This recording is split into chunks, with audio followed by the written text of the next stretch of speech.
In the deep winter of 1888, high in the San Juan Mountains of Colorado, two structures told a story of competing realities. The first was Bunkhouse Number 4 of the Vein Mining Company, a new 40-foot-long milled lumber dormitory, vibrating with the raw power of industry. From its metal chimney, a thick black plume of coal smoke battered the wind, a desperate signal of combustion against the cold. Inside, men huddled in frost-covered bunks, their breath freezing in clouds, even as the massive cast-iron stove glowed a dull, angry red. The company's ledgers showed the bunkhouse consumed nearly 500 pounds of coal every 24 hours. Yet the temperature 3 feet from the stove was 50 degrees Fahrenheit, and in the bunks it was 29 degrees. 2 men had already been sent down the mountain with respiratory inflammation, their lungs scarred by the frigid dry air. 6 miles up the valley, tucked into a south-facing slope, was the second structure, a dilapidated cabin belonging to a mountain man named Silas Hogue. It was barely a cabin at all, looking more like a mound of earth and stone, a ruin left by some forgotten prospector. A single thin wisp of clean white smoke, smelling faintly of aspen, rose from a stovepipe that seemed too small to be effective. The local miners, when they passed it, saw only poverty, a failure to tame the wilderness. But they also whispered. They whispered that while Vane's $1,200 bunkhouse was a frozen tomb, Hogue's shack was, inexplicably, comfortable. They whispered that Hogue wore a simple wool shirt indoors while they wore their coats and hats to bed. The contrast was impossible, an affront to the known laws of capital and engineering.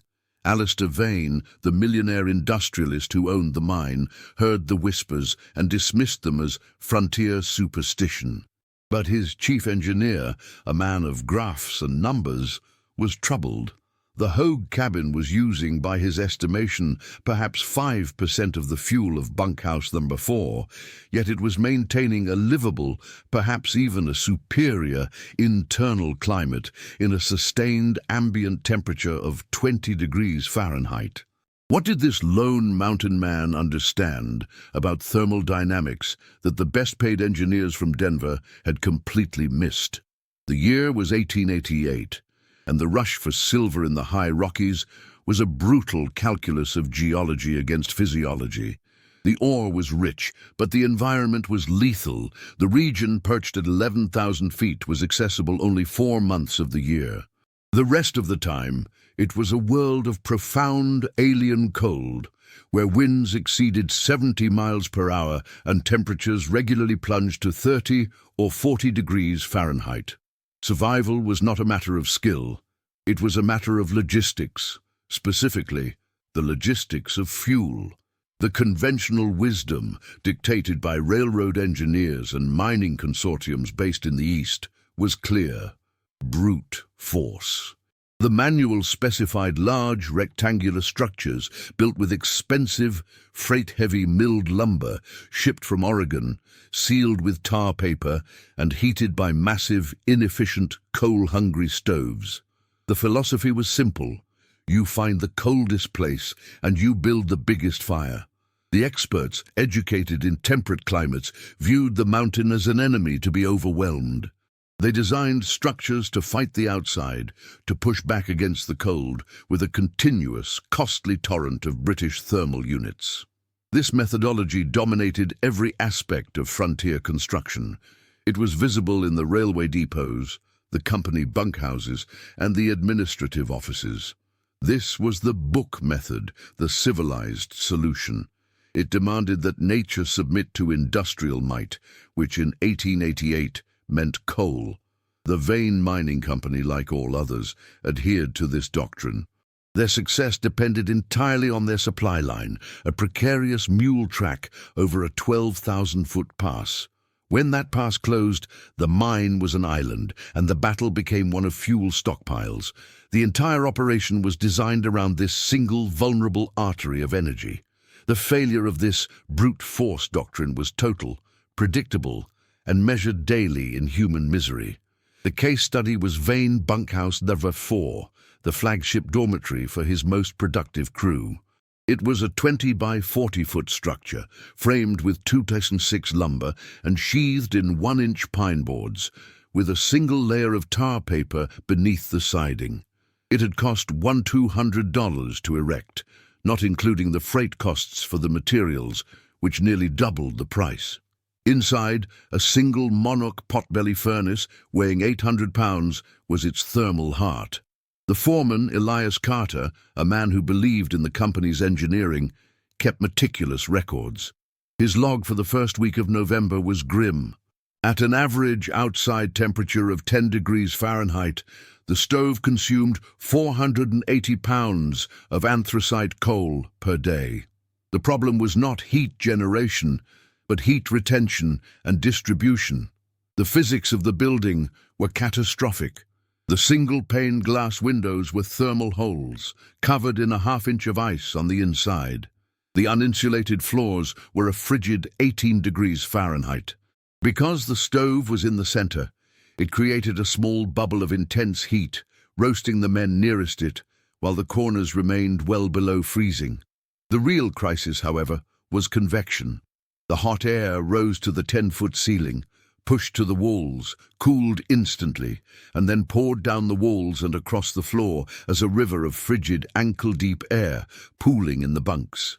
To get 60 degrees near the stove, Carter had to accept 28 degrees in the bunks.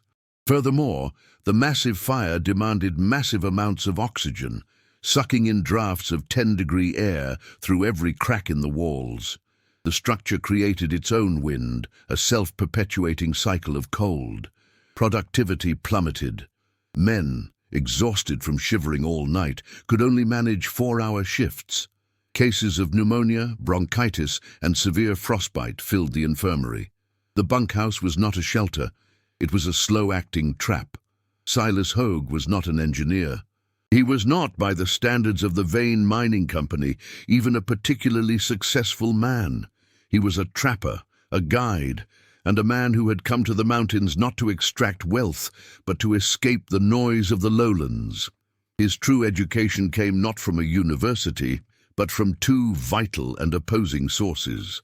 The first was his apprenticeship with the Ute people, who had inhabited these mountains for centuries. He'd spent 2 winters trapping with a small Ute band, and learned to see the environment not as an enemy, but as a system of interlocking forces. He learned that survival was not about fighting the cold, but about partnering with the earth. He learned how a wickiup, built with aspen poles and earth, used the thermal mass of the ground and the insulating properties of snow to create a stable, warm shelter with a fire no larger than a man's helmet. They taught him to read the flow of air, to see how the valley winds moved, and to build with the slope, not against it. His second teacher was a man the miners had called Old Man Escher, a mysterious, educated prospector who had appeared in the valley a decade prior. Escher was rumored to be a disgraced Swiss engineer, a tunneling expert who had lost his reputation in a catastrophic alpine tunnel collapse. Escher was obsessed with physics, specifically mine ventilation and thermal siphoning. He spent his days not digging for silver, but digging test shafts, measuring ground temperatures, and drawing complex diagrams in journals Silas now possessed. Escher had been ridiculed by the other prospectors. He talked endlessly about the Earth battery, the stable temperature of the planet's crust 10 feet below the frost line. He claimed the 30-degree air was not a problem, but an engine, a source of potential energy. Silas, recognizing the Ute principles in the engineer's technical jargon, became Escher's only student.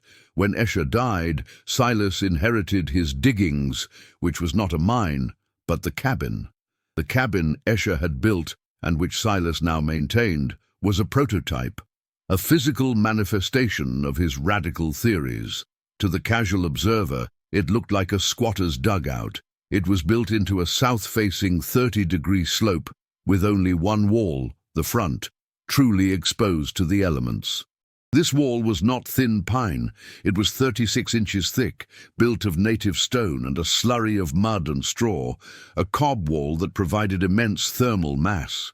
The roof was a shallow pitched sod roof designed to hold 3 feet of snow, which Escher had called the poor man's best insulation. But the true innovation was invisible. It was underground. Escher, applying his knowledge of mine ventilation, had built what he called a geothermal coupled thermal siphon. He had dug 2 tunnels. The first, the intake, was a 100-foot-long, 18-inch diameter pipe made of clay tiles, buried 10 feet deep, running downslope from the cabin. This pipe opened 100 feet away in a rocky crevice. The second tunnel was the exhaust, a 40-foot vertical shaft dug straight up from the back of the cabin. Inside, a small, protected shed, mimicking a mine's ventilation shaft. This shaft was capped with a rotating cowl that turned with the wind, creating a constant, gentle suction. The cabin's tiny sheepherder stove was positioned directly in front of the floor vent, where the 100-foot intake pipe entered the structure. To Vane's engineers, this was madness.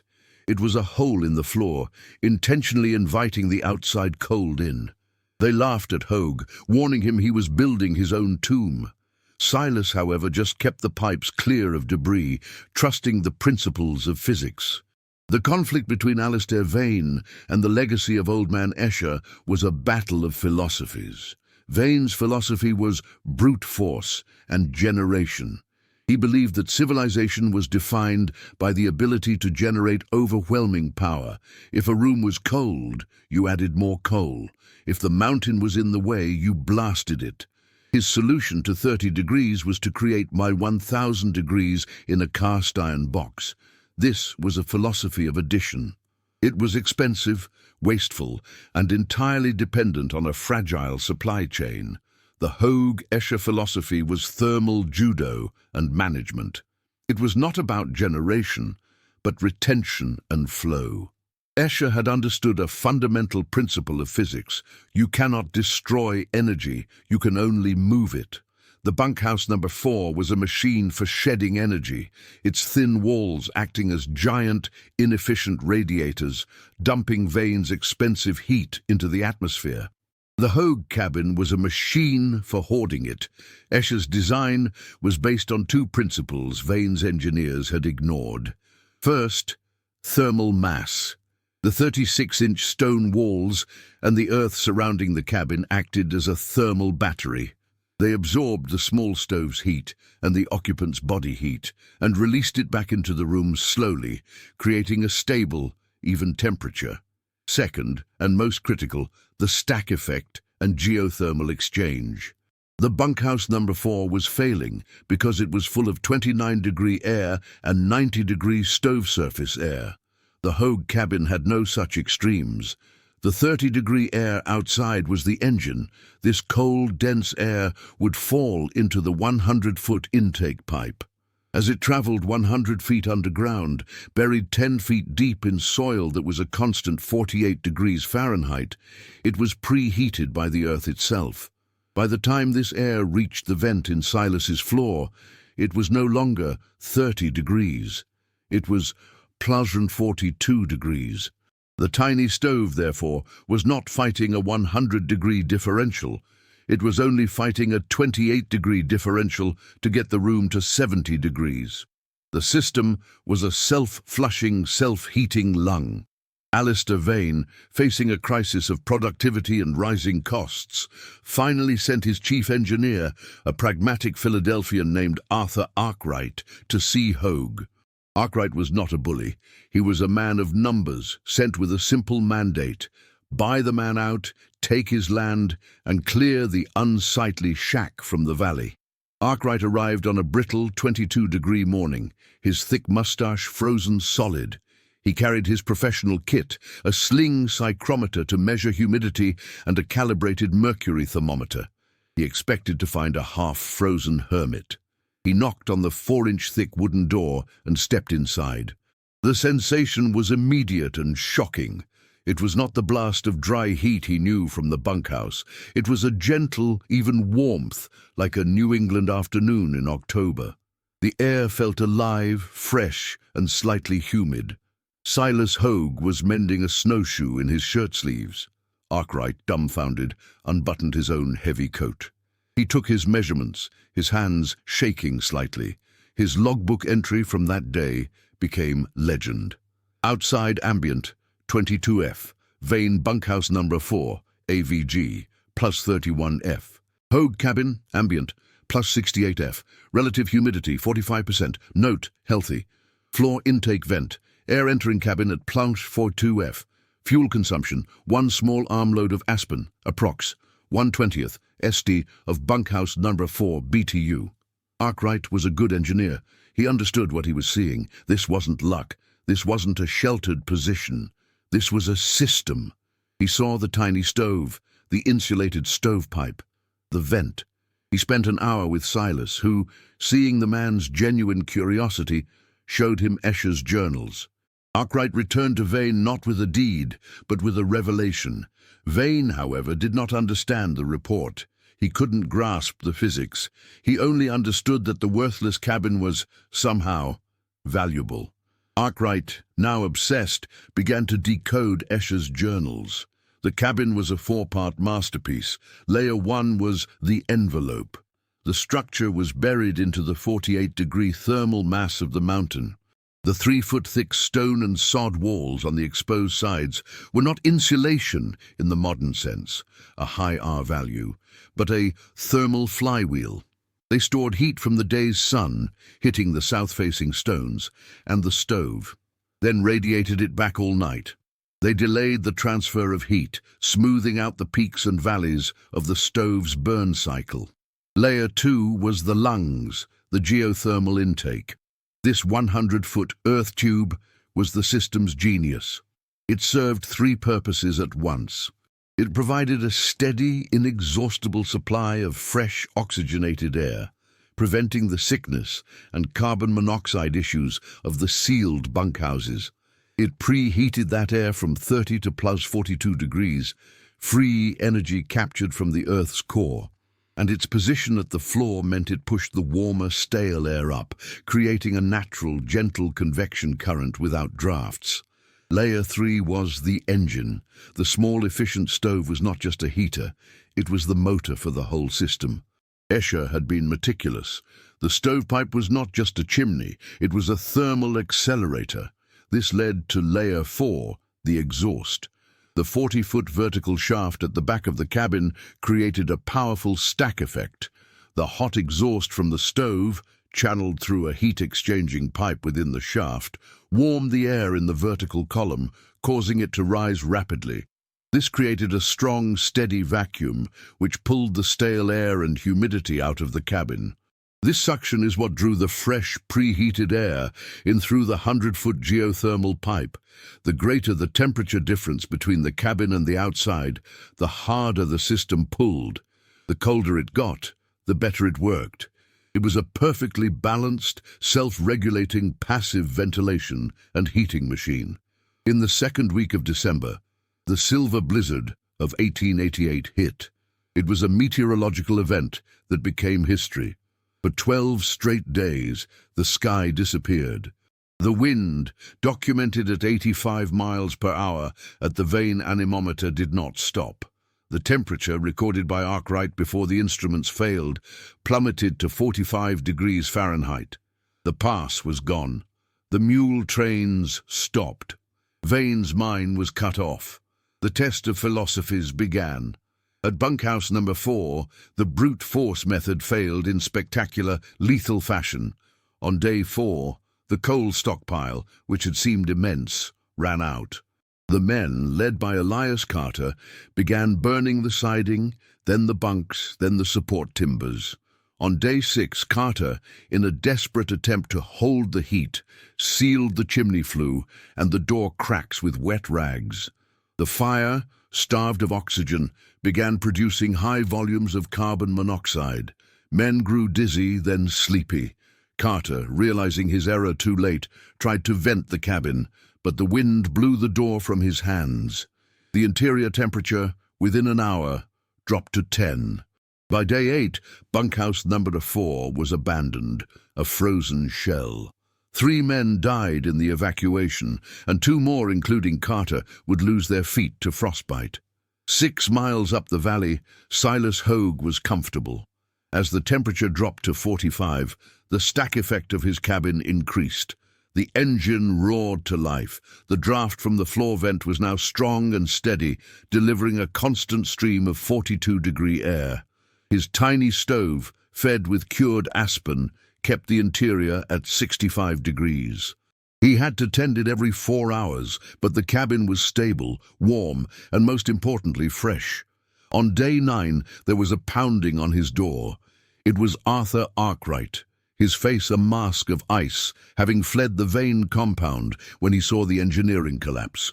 Silas pulled him in, saving his life. For the next 4 days, the two men lived inside the machine. Arkwright, the trained engineer, watched Silas, the custodian, manage the system. It was not a set-it-and-forget-it device. It was an instrument. Silas listened to the sound of the air moving. He could tell by the whistle in the intake vent if a gust of wind was coming, and he would adjust the stove damper accordingly. He monitored the humidity, not with a psychrometer, but by the way the stone walls felt to the touch. When Arkwright's shivering subsided, he began to study Escher's journals, which Silas kept in a wax-sealed tin box. He read about the solar chimney effect, about using the 48-degree subsurface isotherm as a heat source. Arkwright finally understood Vane's fatal miscalculation. Vane, the millionaire, had come to the mountains looking for one thing: silver. He saw the world only in terms of extraction. He believed the Hogue cabin must be sitting on a rich vein, that this was why the mountain man refused to sell. He had no intellectual framework to understand that the cabin itself was the treasure. Arkwright, recovering in the 68-degree warmth, realized he was inside a patentable, revolutionary design for high-altitude and Arctic habitation. This geothermal-coupled thermal siphon could save thousands of lives and change the face of northern expansion. And now, he realized with a sinking feeling, Vane would want it for a very different reason. When the blizzard broke, the Vane Mining Company was in ruins. The financial and human cost was staggering. 14 men dead, 24 severely injured, and a workforce that was broken. The mine was silent. Alistair Vane, upon hearing Arkwright's full, passionate report, finally understood. His eyes, which had always looked under the ground for silver, now saw the design on top of it. He didn't care about silver anymore. This system, this was the real mother lode. He could patent it, sell it to the army for their forts in the Dakotas, to the railroads for their high-pass stations, to every mining camp from Colorado to the Yukon. This wasn't just a cabin, it was an industry. He rode to the cabin himself, his lawyer and Arkwright in tow. He found Silas Hogue splitting wood. He didn't waste time. He offered Silas $100,000 for the cabin, the land, and the journals. Silas, not looking up, continued his work. Vane, irritated, raised the offer to $500,000. Then, in a fit of acquisitive rage, he offered $1 million, a sum that was functionally infinite. "You will be the richest man in Colorado," Vane shouted. Silas Hogue finally stopped. He looked at Vane, then at Arkwright, then at the cabin. And in that moment he too understood why. Vane didn't want the cabin to live in. He wanted it to sell. He wanted to take Escher's philosophy, a philosophy of harmony, efficiency, and respect for the system, and turn it into another product, just like his coal. Silas Hogue refused. He refused $1 million. Vane was speechless, then apoplectic. He threatened. He cajoled. He accused Silas of being a fool, of squatting on a fortune he was too stupid to understand.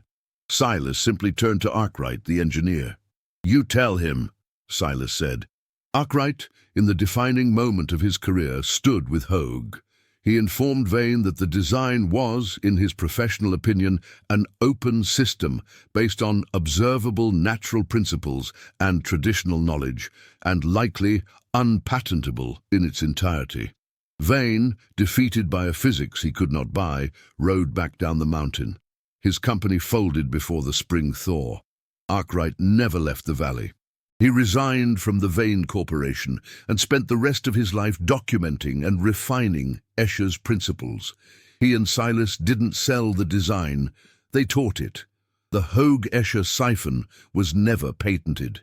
It became, instead, local knowledge, adopted by the miners, the ranchers, and the homesteaders who rebuilt in the valley. The structures that rose from Vane's ruins looked different. They were dug into the slopes, built of stone and earth, with the telltale vents of the thermal siphon visible on the hillsides. The legacy was not a patent, but a standard of living. It was the quiet, radical realization that survival in an extreme world is not achieved by fighting the cold with more fire. It is achieved by understanding the system, by managing the flow, and by recognizing that the most powerful solutions are often not the loudest, but those that work in silent, elegant harmony with the forces of nature.